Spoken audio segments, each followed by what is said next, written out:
आज के इस खास चर्चा में हम वाल्मीकि रामायण के बालकांड के तीसरे अध्याय में गोता लगाने वाले हैं।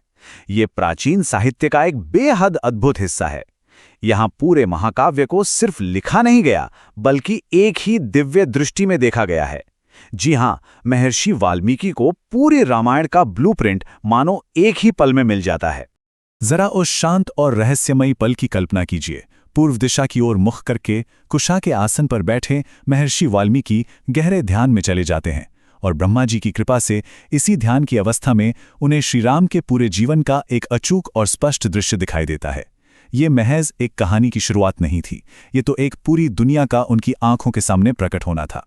तो चलिए हम भी इस दिव्य दृष्टि का अनुभव करते हैं। पहला भाग, युवावस्था और सीता स्वयंवर। दृष्टि में शुरुआत होती है श्री राम के जीवन के शुरुआती दौर से। सब कुछ कितनी तेजी से आगे बढ़ता है।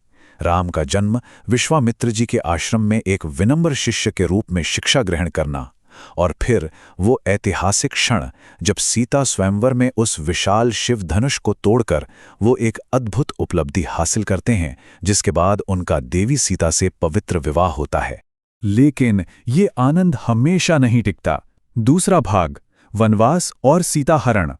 यहाँ एक बहुत ही गहरा विरोधाभास सामने आता है। जरा सोचिए, एक तरफ अयोध्या में खुशी का माहौल है, राज्याभिषेक की भव्य तैयारियां चल रही हैं, और तभी रातों रात सब कुछ बदल जाता है। रानी कैकेयी का वो एक फैसला, वो विनाशकारी विरोध, श्री राम को 14 साल के कठिन वनवास के लिए मजबूर कर देता है। और फिर शुरू होती है वो दुखद यात्रा। गंगा पार करने से लेकर चित्रकूट तक का वो भावुक सफर, जहां भाई भरत राम की पादुकाएं लेते हैं। इसके बाद कहानी सीधे दंडक वन के बीहड़ों में प्रवेश करती है, और यहीं से इस महाकाव्य के असल संघर्षों की चिंगारी भड़क उठती है। इस दृष्टि में उन खूंखार राक्षसों का भी पूरा दृश्य उभरता है, जिन्हें तपस्वियों की रक्षा के लिए राम को नष्ट करना पड़ा था। विराध, खर, दूषण और त्रिशिरा जैसे राक्षसों का अंत, जो अंततः उस निर्णायक मोड़ तक ले जाता है जहां वो मायावी स्वर्ण मृग यानी मारीच सामने आता है। अब रावण द्वारा सीताहरण और जटायु की मृत्यु के बाद एक बहुत ही झकझोर देने वाला सवाल उठता है।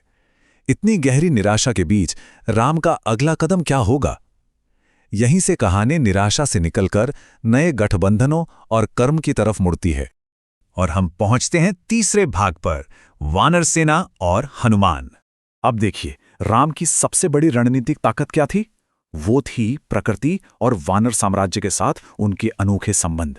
गिद्धराज जटायु का वो निस्वार्थ बलिदान, शबरी की अटूट भक्ति और सुग्रीव तथा हनुमान जी के साथ वो पक्की मित्रता इस पूरी कहानी का रुख ही पलट कर रख देती है। और फिर आता है हनुमान जी का वो हैरत अंगेज सोलो मिशन। एक ही छलांग में उस विशाल समंदर को पार करना, दुश्मन के गढ़ में अशोक वाटिका के अंदर माता सीता को खोजना, उन्हें आशा की किरण के रूप में राम की अंगूठी देना, और फिर लंका दहन करके रावण के साम्राज्य में खौफ पैदा कर देना। ये सब वाल्मीकि जी को उनके ध्यान में बिल्कुल स्पष्ट दिखाई देता है। जैसे जैसे दृष्टि आगे बढ़ती है, ऊर्जा अपने चरम पर पहुंच जाती है। चौथा भाग, लंका युद्ध और विजय। अब सोचिए, उस विशाल समंदर पर पत्थरों का पुल बनाना कोई आसान काम तो था नहीं, पर वानर नल के नेतृत्व में ये चमत्कार होता है। ये पुल असल में श्रीराम की वानर सेना के अजेय होने का सबसे बड़ा प्रतीक बन जाता है, और लंका की वो भयंकर घेराबंदी शुरू हो जाती है। वाल्मीकि जी की दृष्टि में युद्ध बहुत ही तेज गति से आगे बढ़ता है। विशालकाय कुंभकर्ण का गिरना, शक्तिशाली मेघनाद का अंत, और आखिरकार 10 सिर वाले रावण का संपूर्ण विनाश। अच्छाई की इस सबसे बड़ी जीत को बहुत ही साफ साफ उकेरा गया है। लेकिन रावण के अंत के बाद एक स्वाभाविक सा सवाल मन में आता है, क्या इतनी बड़ी जीत के तुरंत बाद राम और सीता का मिलन इतना आसान था? ये दिव्य दृष्टि जीत के बाद की उस जटिल और भावनात्मक रूप से भारी स्थिति का भी संकेत देती है, जिसमें अग्नि परीक्षा और आने वाली कठिनाइयां शामिल हैं। खैर, अब हम इस दिव्य दृष्टि के अंतिम और सबसे सुखद पड़ाव पर आते हैं। 5वां भाग, अयोध्या वापसी और राज्याभिषेक।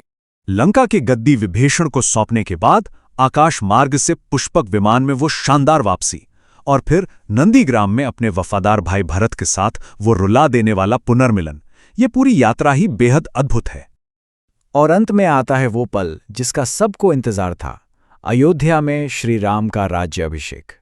एक ऐसा शासन स्थापित होता है जो अपनी बेजोड़ शांति, सद्गुण और सर्वोच्च धार्मिकता के लिए जाना जाता है, यानी कि राम राज्य। तो ध्यान की गहराई में देखी गई श्री राम के जीवन की ये पूरी की पूरी टाइमलाइन असल में यही वो ठोस नींव है जिस पर हमारा ऐतिहासिक और पवित्र ग्रंथ टिका है। जब महर्षि वाल्मीकि अपने उस गहन ध्यान से बाहर आए ना, तो उन्होंने इस पूरी तेज तर्रार दृष्टि को लिया और उसे रामायण के बेहद ही सुंदर सधे हुए श्लोकों में हमेशा हमेशा के लिए अमर कर दिया। एक ऐसा महाकाव्य जो पीढ़ियों को पुण्य देता रहेगा। वाल्मीकि जी ने जो एक पल में देखा वो तो महज एक रूपरेखा थी। इसके भीतर छिपे अद्भुत और प्रेरणादायक विवरण आज भी हमें हैरान कर देते हैं। तो क्या हम सब इस महान रचना के हर एक अध्याय की गहराइयों में और उतरने के लिए तैयार हैं? क्योंकि इस शानदार महाकाव्य को समझने की यात्रा तो बस अभी शुरू ही हुई है।